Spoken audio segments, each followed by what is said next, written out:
നമസ്കാരം, 1 PM ന്യൂസിലേക്ക് സ്വാഗതം. ഞാൻ അമൃത പടിക്കാൽ. നോക്കാം വാർത്തകൾ വിശദമായി. BDS വിദ്യാർത്ഥി RL നിതിൻ രാജ് ജീവനൊടുക്കിയ കണ്ണൂർ അഞ്ചരക്കണ്ടി ഡെന്റൽ കോളേജിലേക്ക് നെഞ്ചുപൊട്ടി പിതാവ് രാജനെത്തി. മകന്റെ ഓർമ്മകളിൽ വിങ്ങിപ്പൊട്ടിയ പിതാവിന്റെ കാഴ്ച ഹൃദയഭേദകമായി. പ്രിൻസിപ്പലിനെ കാണാൻ രാജൻ തയ്യാറായില്ല.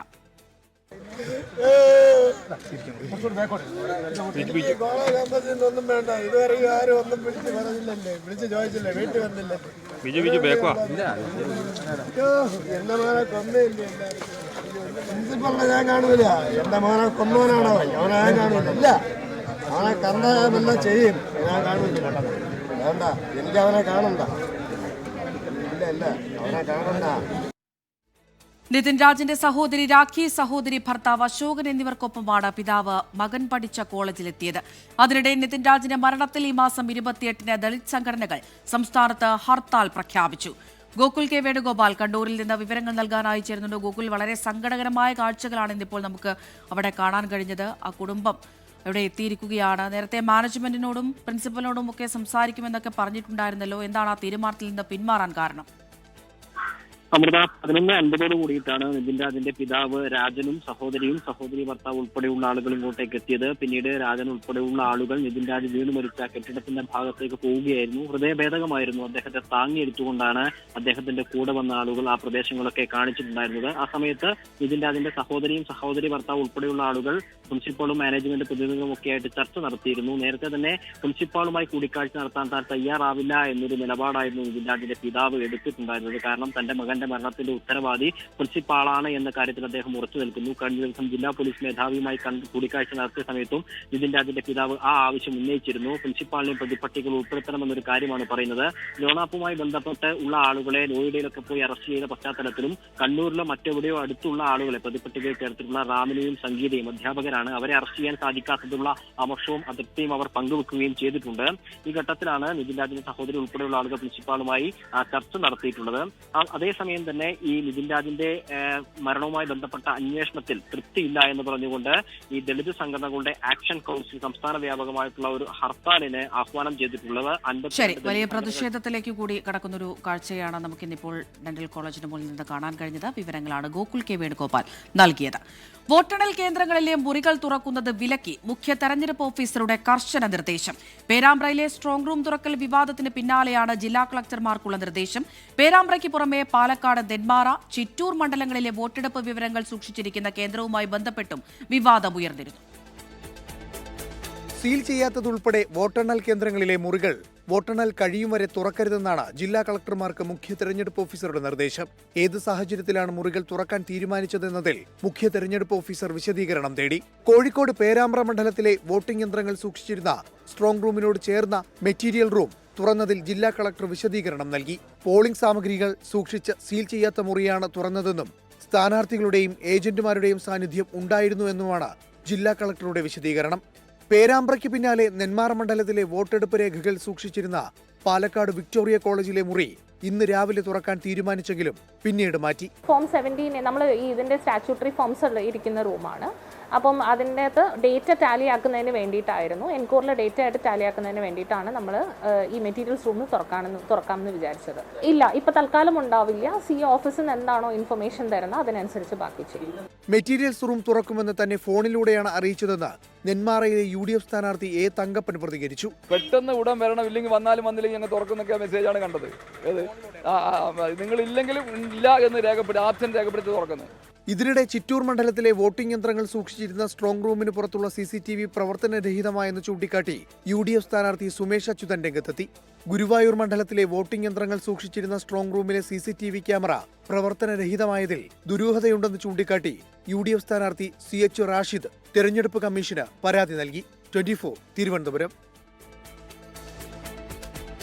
കോഴിക്കോട് JDT സ്കൂളിലെ വോട്ടെണ്ണൽ കേന്ദ്രത്തിലെ മുറി തുറന്നതുമായി ബന്ധപ്പെട്ട വിവാദത്തിൽ പേരാമ്പ്ര മണ്ഡലത്തിലെ UDF സ്ഥാനാർത്ഥി ഫാത്തിമ തഹ്ലിയയ്ക്കെതിരെ മുന്നണിയിൽ അതൃപ്തി.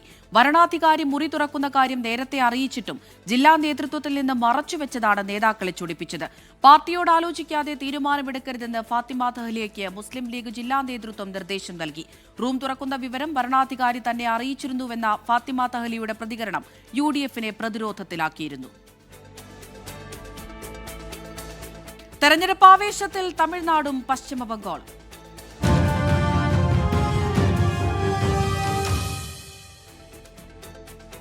തമിഴ്നാട് നിയമസഭാ തെരഞ്ഞെടുപ്പിനുള്ള പരസ്യപ്രചാരണം അവസാനിക്കാൻ മണിക്കൂറുകൾ മാത്രം. പൊടിപാറിയ പ്രചാരണത്തിനൊടുവിൽ 234 മണ്ഡലങ്ങൾ മറ്റന്നാൾ പോളിംഗ് ബൂത്തിലെത്തും. DMK മുന്നണിയും BJP AIADMK സഖ്യവും വിജയുടെ TVKയും തമ്മിലുള്ള ത്രികോണ പോരാട്ടത്തിനാണ് ഇത്തവണ തമിഴകം വേദിയാകുന്നത്. മനീഷ് മൂർത്തിയുണ്ട് വിവരങ്ങൾ നൽകാനായി ചെന്നൈയിൽ നിന്ന്. മനീഷ്, ഇതാ പരസ്യപ്രചാരണം അവസാനിക്കാൻ മണിക്കൂറുകൾ മാത്രമാണ് ബാക്കിയുള്ളത്. ഈ സൂചിപ്പിച്ചതുപോലെ ഒരു ത്രികോണ മത്സരം തന്നെയാണ് മിക്ക മണ്ഡലങ്ങളിലും പ്രതീക്ഷിക്കുന്നതല്ലേ?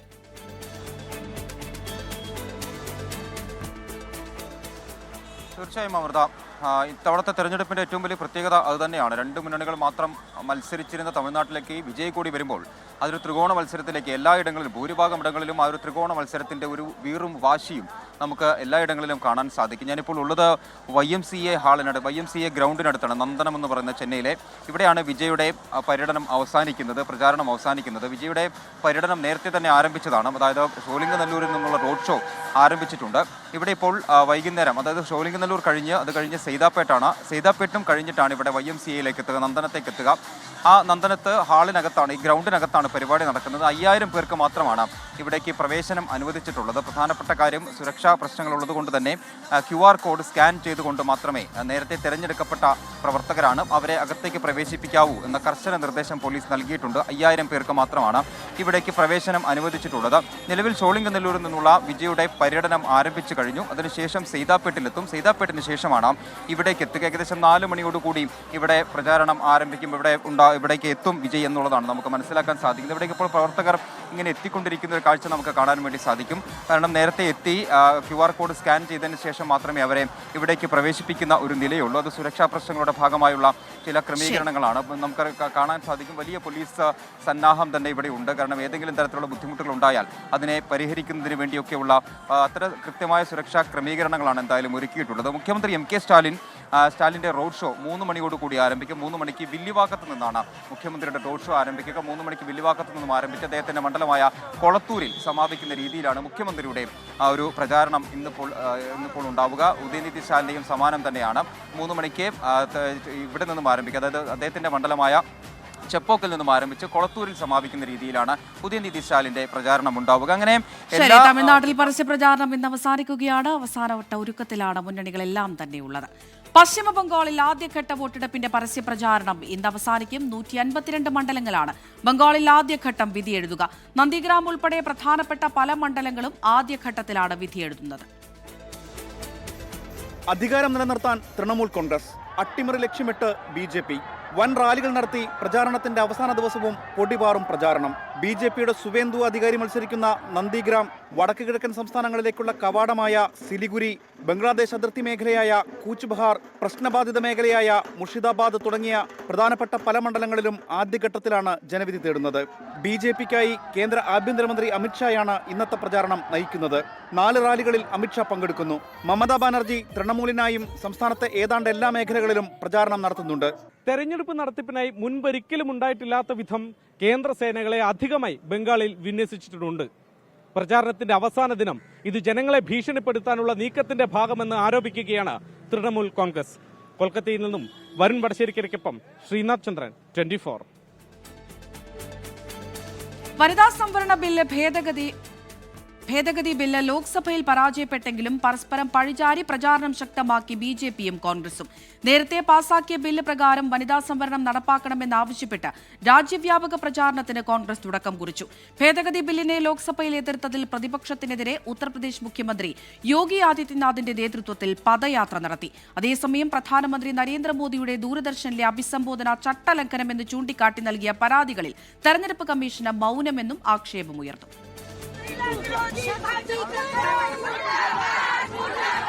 2023 പാസായ വനിതാ സംവരണ ബിൽ ഉടനടി നടപ്പാക്കണമെന്നാവശ്യപ്പെട്ടാണ് പ്രതിപക്ഷ പ്രതിഷേധം. OBC സംവരണം നടപ്പിലാക്കാൻ ഭേദഗതി കൊണ്ടുവരണമെന്ന് മഹിളാ കോൺഗ്രസ് ആവശ്യപ്പെട്ടു. ഓരോ സംസ്ഥാനങ്ങളിലും പൊതുയോഗങ്ങളും വാർത്താ സമ്മേളനങ്ങളും റാലികളും ആഹ്വാനം ചെയ്തിട്ടുണ്ട്. കോൺഗ്രസിനും പ്രതിപക്ഷ പാർട്ടികൾക്കുമെതിരെ ഉത്തർപ്രദേശ് മുഖ്യമന്ത്രി യോഗി ആദിത്യനാഥിന്റെ നേതൃത്വത്തിൽ ഇന്ന് ലക്നൌവിൽ റാലി സംഘടിപ്പിച്ചു.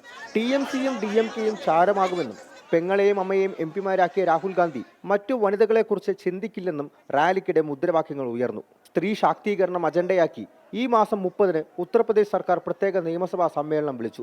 നിയമസഭാ തിരഞ്ഞെടുപ്പ് നടക്കുന്നതിനിടെ ദൂരദർശനിലൂടെ പ്രധാനമന്ത്രി നരേന്ദ്രമോദി വനിതാ സംവരണ ബിൽ വിഷയത്തിൽ അഭിസംബോധനയിൽ തിരഞ്ഞെടുപ്പ് കമ്മീഷന് പരാതി പ്രളയമാണ്. അഭിസംബോധന പെരുമാറ്റച്ചട്ട ലംഘനമെന്ന് ചൂണ്ടിക്കാട്ടിയാണ് പരാതികൾ. എന്നാൽ പരാതികളിൽ മുഖ്യ തിരഞ്ഞെടുപ്പ് കമ്മീഷണർക്ക് മൗനമെന്നാണ് ആക്ഷേപം. 24 ഡൽഹി. ശബരിമല സ്വർണ്ണക്കൊള്ളക്കേസിൽ തിരുവിതാംകൂർ ദേവസ്വം ബോർഡ് മുൻ പ്രസിഡന്റ് PS പ്രശാന്തിനെ വീണ്ടും ചോദ്യം ചെയ്തു. ദേവസ്വം ബോർഡ് മുൻ അംഗം അജികുമാർ, തിരുവാഭരണ കമ്മീഷണർ ഉൾപ്പെടെയുള്ളവരെയും ചോദ്യം ചെയ്തു. 2025-ൽ ദ്വാരപാലക ശില്പപാളികൾ സ്വർണം പൂശാൻ കൊണ്ടുപോയതിലെ അന്വേഷണത്തിന്റെ ഭാഗമായാണ് ചോദ്യം ചെയ്യൽ. ശബരിമല സ്വർണ്ണക്കൊള്ളക്കേസ് അന്വേഷണത്തിന് വീണ്ടും ജീവൻ വെക്കുകയാണ്.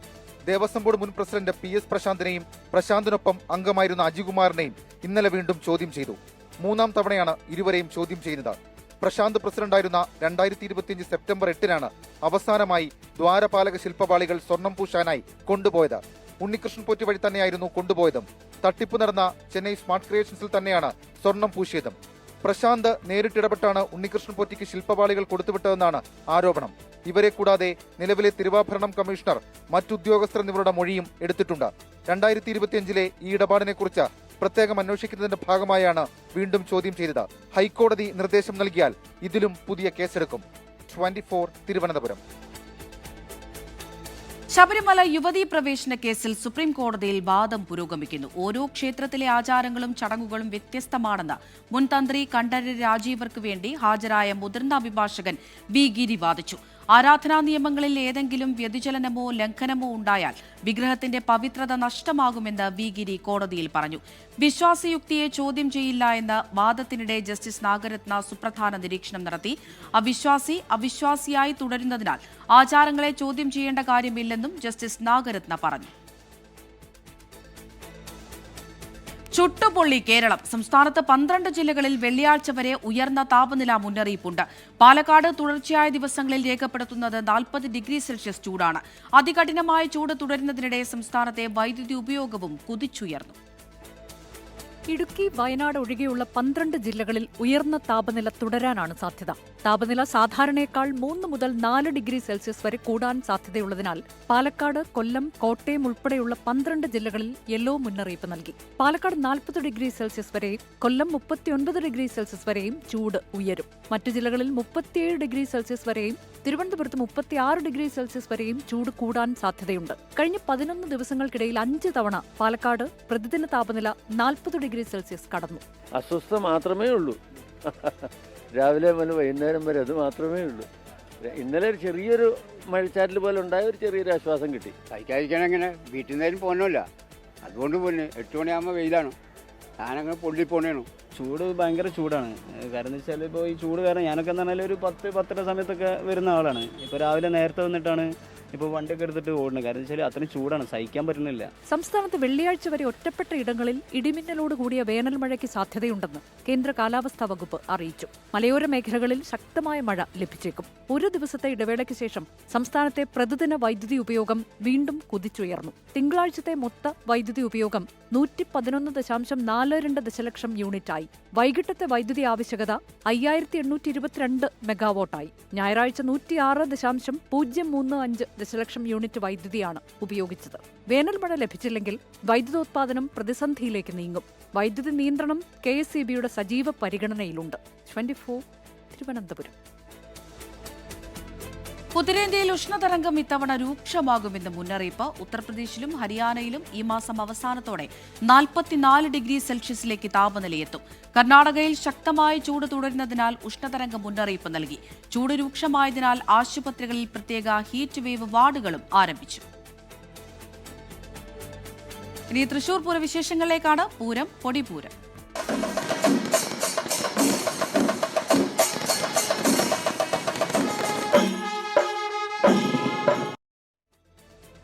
കുടമാറ്റത്തിനുള്ള വർണ്ണക്കുടകളിൽ ഇത്തവണയും വിസ്മയം തീർക്കാൻ ഒരുങ്ങുകയാണ് തിരുവമ്പാടി ദേവസ്വം. കുടനിർമ്മാണം രാവെന്നോ പകലെന്നോ ഭേദമില്ലാതെ തകൃതിയായി പുരോഗമിക്കുകയാണ്.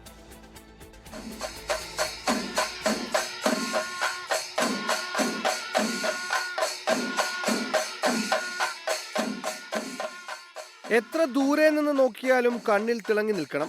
വെഞ്ചാമരത്തിനൊത്ത് ഗജവീരന്മാരുടെ മുകളിൽ വിവിധ വർണ്ണങ്ങളിൽ ഉയർന്നു പൊങ്ങണം. നിമിഷങ്ങളെ ആനപ്പുറത്തുള്ളൂവെങ്കിലും അടുത്ത കൊല്ലം പൂരം വരെ മനസ്സിലങ്ങ കുടകൾ പതിഞ്ഞു കിടക്കണം. വർണ്ണക്കുടകളിൽ വർണ്ണപ്രപഞ്ചം സൃഷ്ടിച്ചുകൊണ്ട് പല വിധത്തിലുള്ള കുടകളാണ്. സസ്പെൻസ് എന്തായാലും ഉണ്ട് ഇത്തവണ. അത് ആദ്യം മുതലേ തുടങ്ങും. ആദ്യത്തെ കുട പിടിക്കുമ്പോൾ സസ്പെൻസ് തുടങ്ങും. 47 വർഷമായി പൂരത്തിന് വർണ്ണക്കുടകൾ നിർമ്മിക്കുന്ന പുരുഷോത്തമൻ 17 വർഷമായി തിരുവമ്പാടിക്കാരുടെ കുടയൊരുക്കുന്നു. ഇപ്പൊ പറയാൻ പറ്റില്ലല്ലോ. വെളിപ്പെടുത്തിയ പിന്നെ അതിനുള്ള ത്രില്ല് പോയില്ലേ.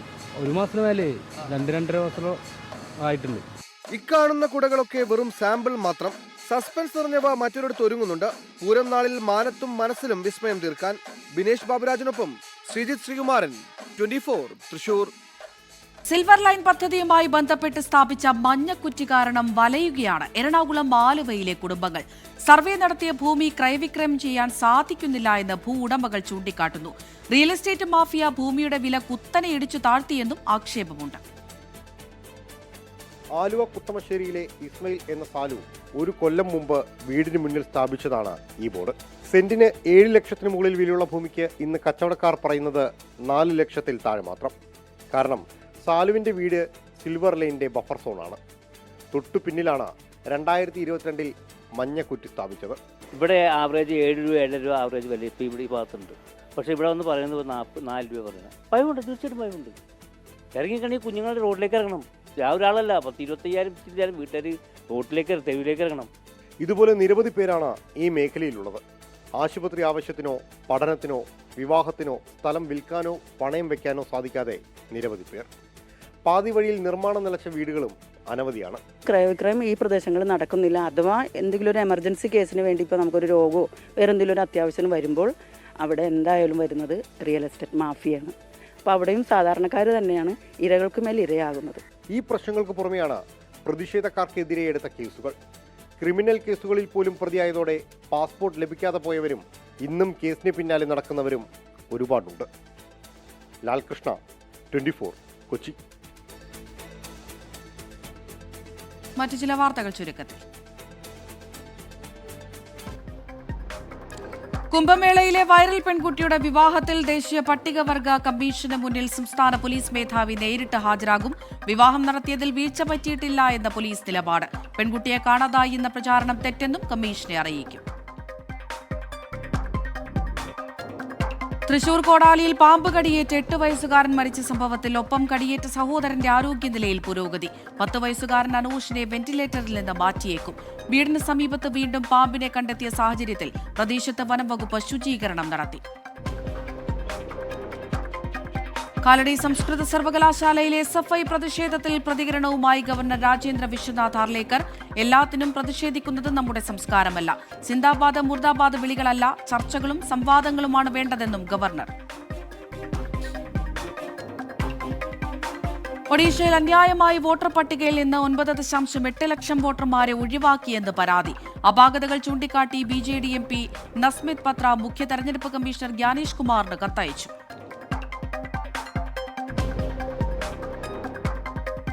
ആപ്പിൾ CEO ടിം കുക്ക് രാജിവെച്ചു. വരുന്ന സെപ്റ്റംബർ 1 സ്ഥാനമൊഴിയും. ഹാർഡ്വെയർ എഞ്ചിനീയറിംഗ് വിഭാഗത്തിന്റെ വൈസ് പ്രസിഡന്റായ ജോൺ ടർണസാണ് ആപ്പിളിന്റെ പുതിയ CEO. കായികരംഗത്തെ ഓസ്കർ എന്നറിയപ്പെടുന്ന ലോറസ് പുരസ്കാരങ്ങൾ പ്രഖ്യാപിച്ചു. ടെന്നീസ് താരങ്ങളായ കാർലോസ് അൽക്കരാസും അരീന സബലെങ്കയുമാണ് കഴിഞ്ഞ വർഷത്തെ മികച്ച പുരുഷ വനിതാ താരങ്ങൾ. സ്പാനിഷ് ഫുട്ബോളർ ലമീൻ യമാൽ മികച്ച യുവതാരമായി തെരഞ്ഞെടുക്കപ്പെട്ടപ്പോൾ മികച്ച ടീമിനുള്ള അവാർഡ് ഫ്രഞ്ച് ക്ലബ്ബ് PSG നേടി. ലൈഫ് ടൈം അച്ചീവ്മെന്റ് പുരസ്കാരം ജിംനാസ്റ്റിക്സ് ഇതിഹാസം നാദിയ കൊമേനിച്ചുക്കാണ്. IPLൽ ഇന്ന് സൺറൈസേഴ്സ് ഹൈദരാബാദ് ഡൽഹി ക്യാപിറ്റൽസ് പോരാട്ടം. രാത്രി 7:30 ഹൈദരാബാദിലാണ് മത്സരം.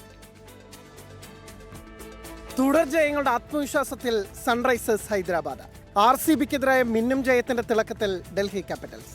ടോപ്പ് 4 സ്പോട്ടിനായി ഹൈദരാബാദിൽ എന്ന ഹൈ വോൾട്ടേജ് പോരാട്ടം. രാജസ്ഥാനെയും ചെന്നൈയും എറിഞ്ഞുപിടിച്ചായിരുന്നു ഹൈദരാബാദിന്റെ ജയങ്ങൾ. വെടിക്കെട്ട് ബാറ്റിംഗ് നിരയ്ക്കൊപ്പം യുവതാരങ്ങളെ ഇറക്കി ബൌളിംഗ് നിരയിൽ വരുത്തിയ മാറ്റങ്ങളും വർക്കാവുന്നു. പാറ്റ് കമ്മിൻസിന്റെ കുറവ് അറിയിക്കാതെയാണ് ഇഷാൻ കിഷൻ ടീമിനെ നയിക്കുന്നത്. എന്നാൽ ഓപ്പണേഴ്സായ അഭിഷേക് ശർമ്മയുടെയും ട്രാവിസ് ഹെഡിന്റെയും സ്ഥിരതയില്ലായ്മ പണിയാവുന്നുണ്ട്. ഓറഞ്ച് ക്യാപ്പ് ഹോൾഡറായ ഹെൻറിച്ച് ക്ലാസിന്റെയും ക്യാപ്റ്റൻ ഇഷാൻ കിഷന്റെയും ബാറ്റുകളിലാണ് ഓറഞ്ച് ആർമി കൂടുതൽ പ്രതീക്ഷ അർപ്പിക്കുന്നത്. ബാറ്റിംഗ് നിരയുടെ സ്ഥിരതയില്ലായ്മ തന്നെയാണ് ഡൽഹി ക്യാപിറ്റൽസിന്റെയും പ്രശ്നം. KL രാഹുലും ഡേവിഡ് മില്ലറും ട്രിസ്റ്റൻ സ്റ്റെപ്സും എല്ലാം ഉണ്ടെങ്കിലും ആരെയും അമിതമായി വിശ്വസിക്കാനാവില്ല. സീസണിലെ വമ്പൻ തുടക്കത്തിന് ശേഷം സമീർ റസ്വിയും നിരാശപ്പെടുത്തുകയാണ്. നേർക്കുനേർ കണക്കുകളിൽ ഹൈദരാബാദിന് നേരിയ മുൻതൂക്കമുണ്ട്. എന്നാൽ ഹൈദരാബാദിൽ കളിച്ച അവസാന 3-ൽ 2 ജയിച്ചെന്നത് ഡൽഹിക്കും ആത്മവിശ്വാസമേകുന്നു. Sports desk 24. PM ന്യൂസ് പൂർണ്ണമാകുന്നു.